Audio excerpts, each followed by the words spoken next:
Since March is Women's History Month and March 8th is International Women's Day, I would like to focus our service today on her story.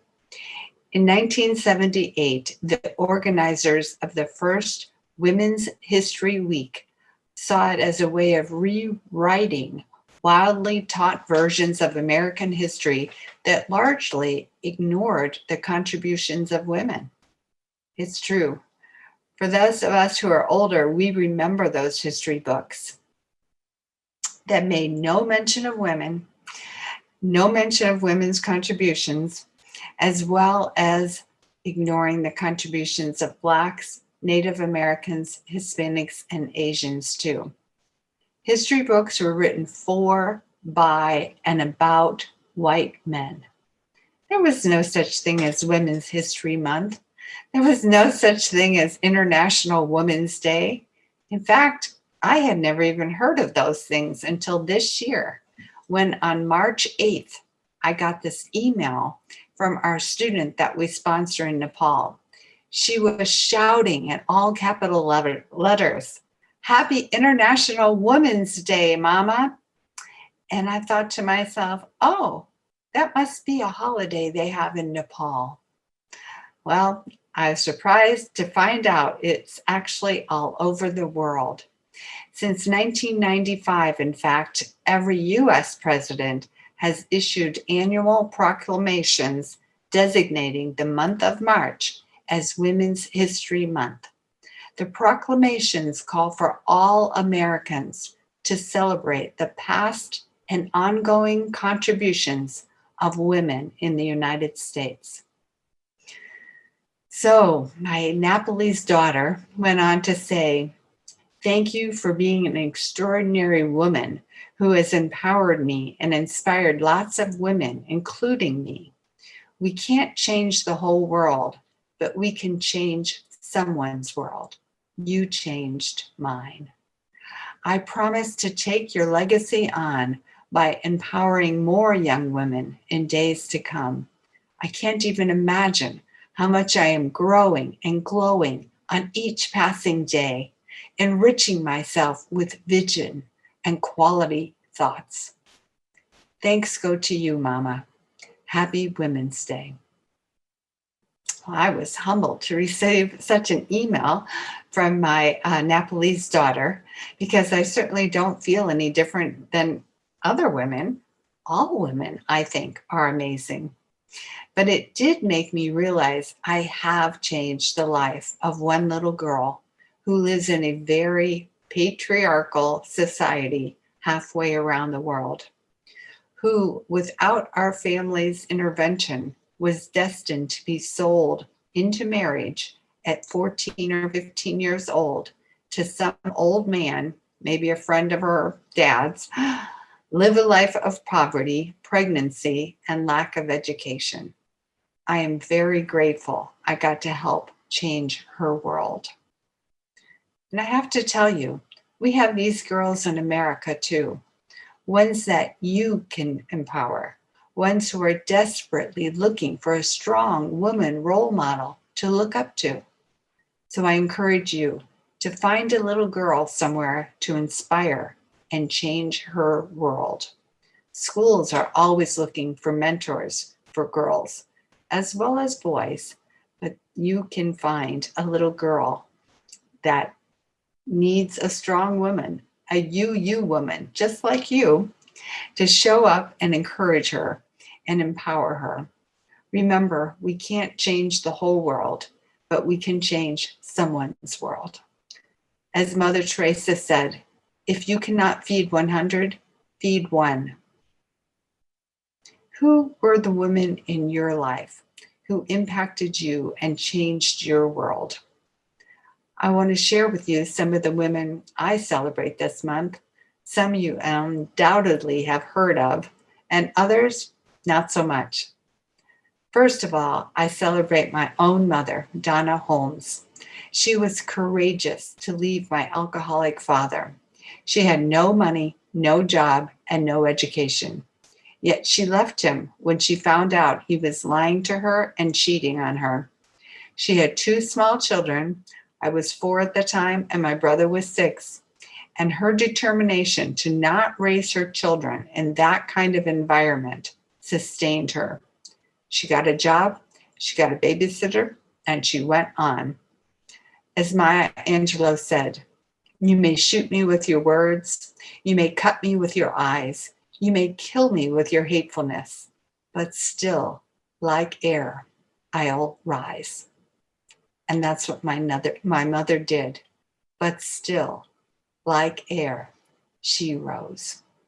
Whenever I think something is going to be hard for me, I think of my mom and I remember, if she could do that, then I can do this, whatever it is.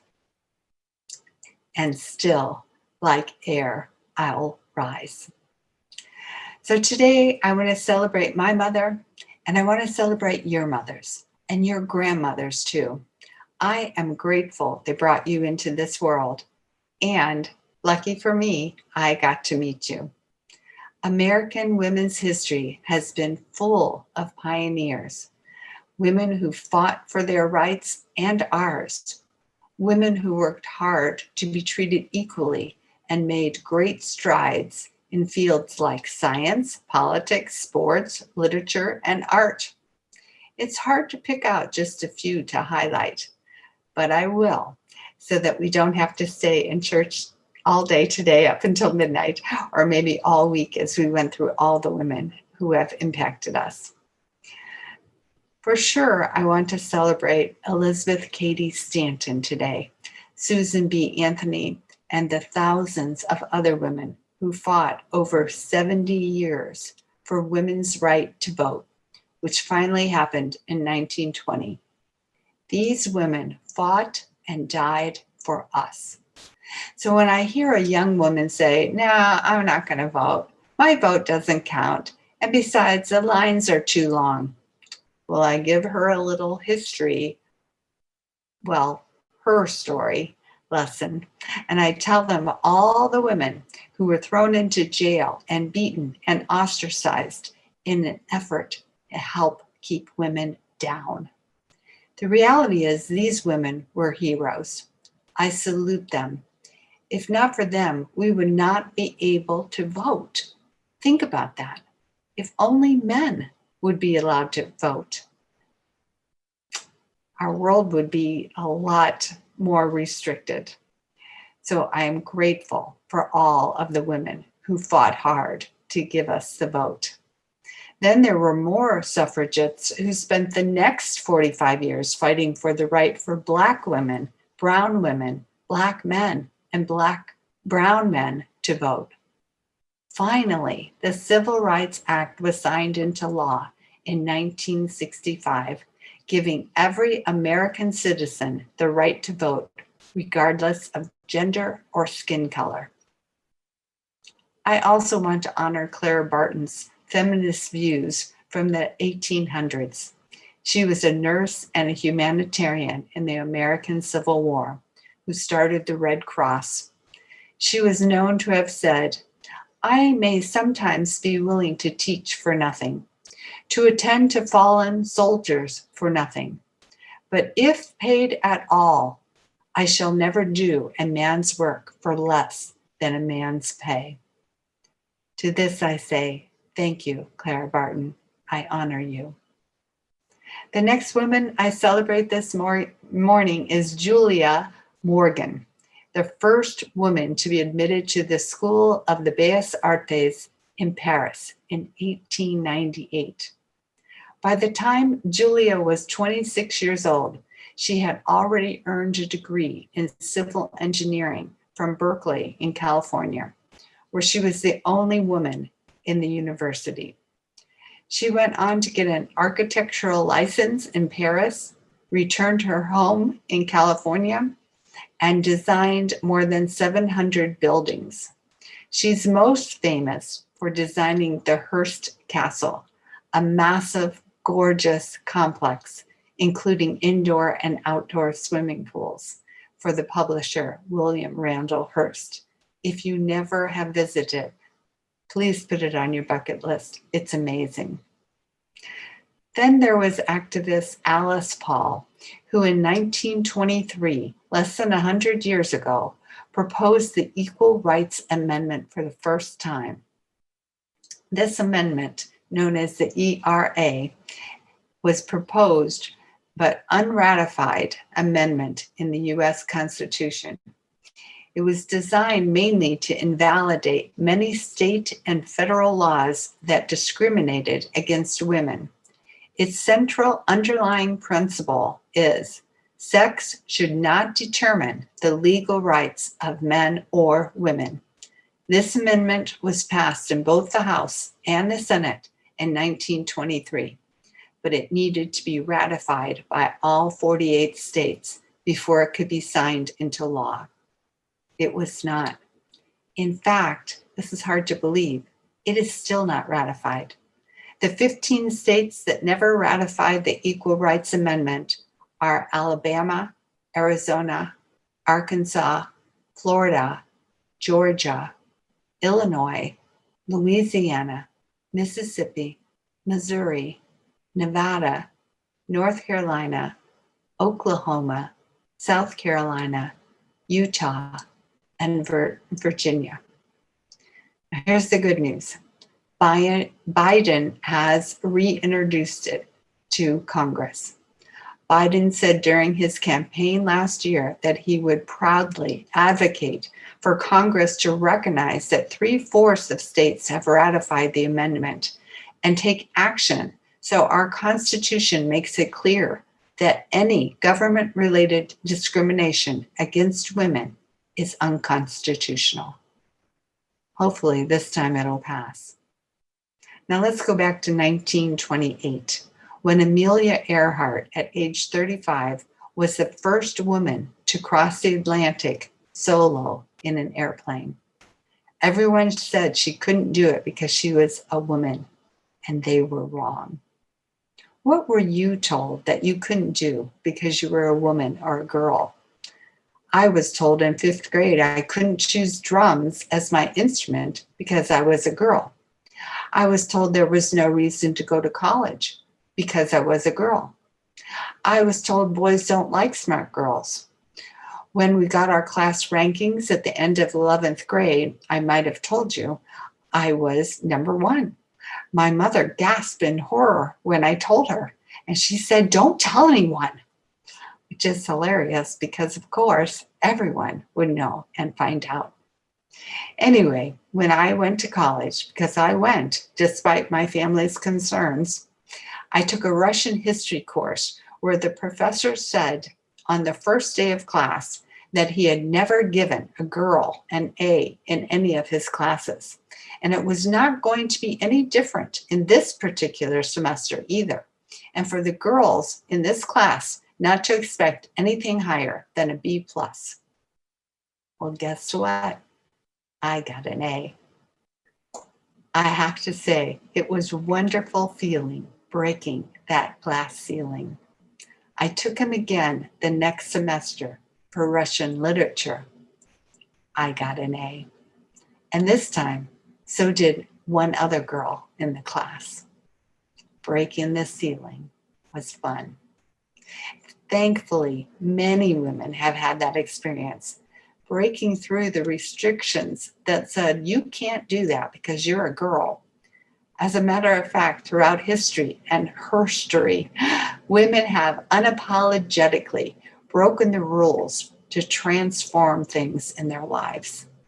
Think of legends like Amelia Earhart, Barbara Walters, Serena Williams, J.K. Rowling, Lucille Ball, Alexandra Ocasio-Cortez, who at 29 was the youngest woman ever to be elected to the U.S. Congress.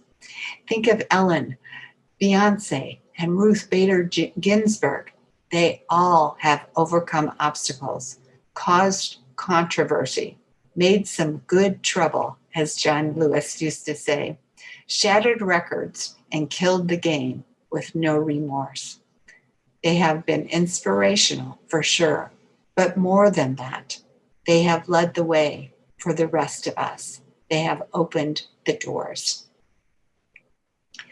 I have to tell you the story of the All-American Girls Professional Baseball League. which became the first professional baseball league for female players in 1943. They let this develop because people needed a distraction during the war. Despite promoting women's baseball as a legitimate sport, William Wrigley, the chewing gum mogul and the league's owner, still was not a champion of feminism. According to Wikipedia, teams were named the Milwaukee Chicks, the Fort Wayne Daisies, and the Rockford Peaches. Reveal his biases. Players were also required to embody what Wrigley designated as the highest ideals of womanhood. On the field, these ideals translated into having to wear lipstick and short skirts that were extremely ill-suited for sliding into bases. Off the field, the girls suffered through mandatory charm school classes and were forbidden to wear trousers or to drink alcohol. When men's Major League Baseball began to be televised, the Women's League was overshadowed and not promoted. It ended in 1954. Then there was Katherine Graham. In 1972, she became the first woman to become the CEO of a Fortune 500 company, the Washington Company, which owned the Washington Post. Under her leadership, the Washington Post flourished and famously broke the story of the Watergate scandal to the world. In 1981, a short 40 years ago, President Ronald Reagan nominated Sandra Day O'Connor to be the first woman on the Supreme Court. In 1987, Aretha Franklin became the first woman elected to the Rock and Roll Hall of Fame. She was known as the Queen of Soul, famous for her feminist anthem, Respect. You know it probably, R-E-S-P-E-C-T. Find out what it means to me. Thank you, Aretha. I remember those days of the female revolution, the women's movement in the 1970s. One boy at the Quaker college where I attended asked me if I was a feminist. I said, yes, I am for equal rights and equal pay for women. He looked down and said, shook his head, that's too bad. I was going to ask you out, but now I'm not. And he walked away. It took me some time to figure it out, but I finally did. His loss, not mine.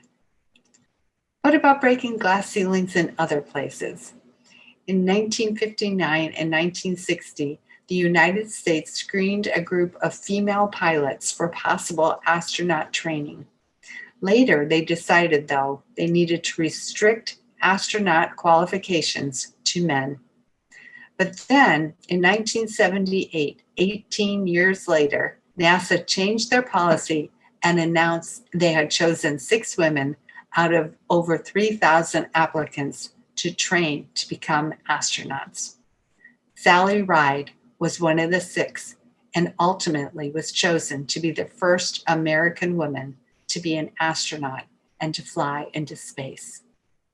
At one of her many interviews, when she was asked if going into space was scary for her, especially as a woman, she held her head high and said, all adventures, especially into new territory, are scary. It has nothing to do with being a woman. Madeleine Albright became the first female Secretary of State in 1997. Then Condoleezza Rice became the second woman and the first African-American woman to hold this job.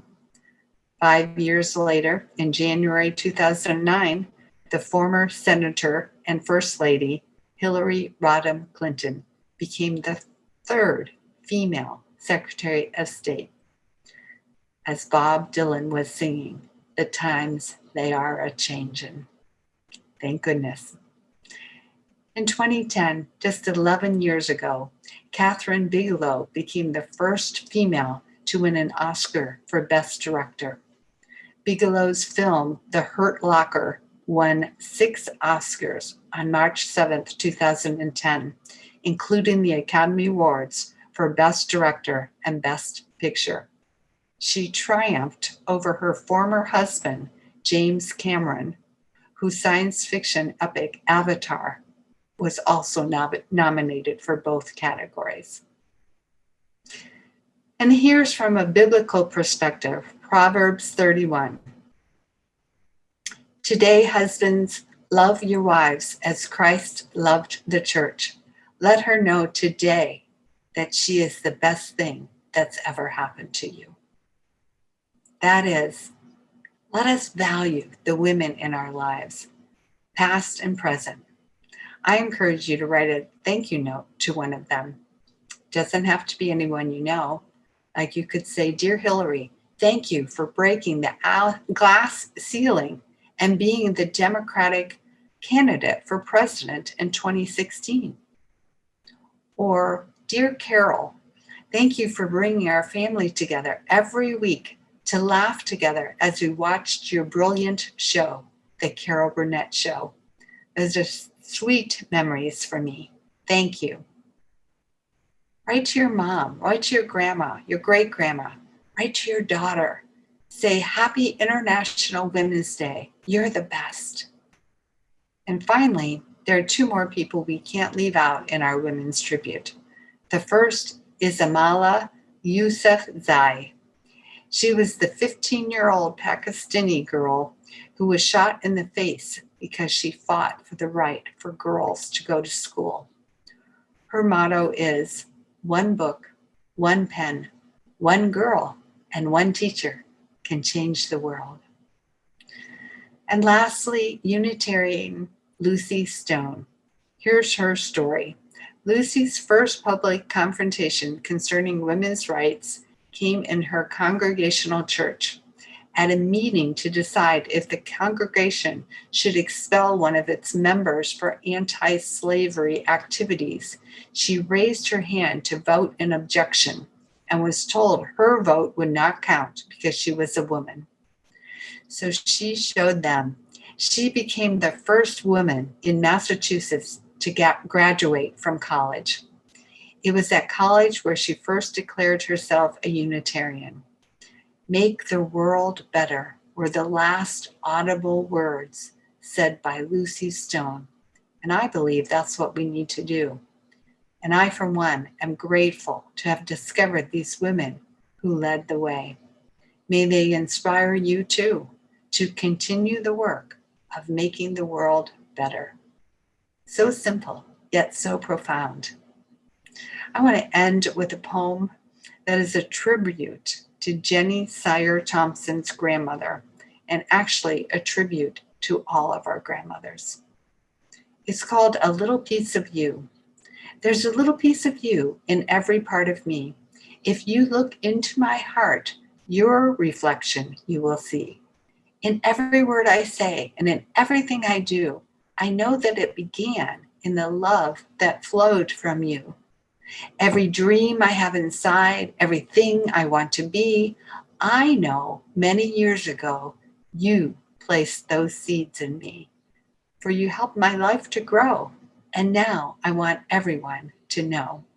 There's a little piece of you in every part of me. Even though the journey's long, I'll have the strength to carry on. For I know you showed the way to look for the blessings every day. I know I'll pass each test. I know I'll win the victory because there's a little piece of you in every part of me. Happy 80th birthday, Grandma.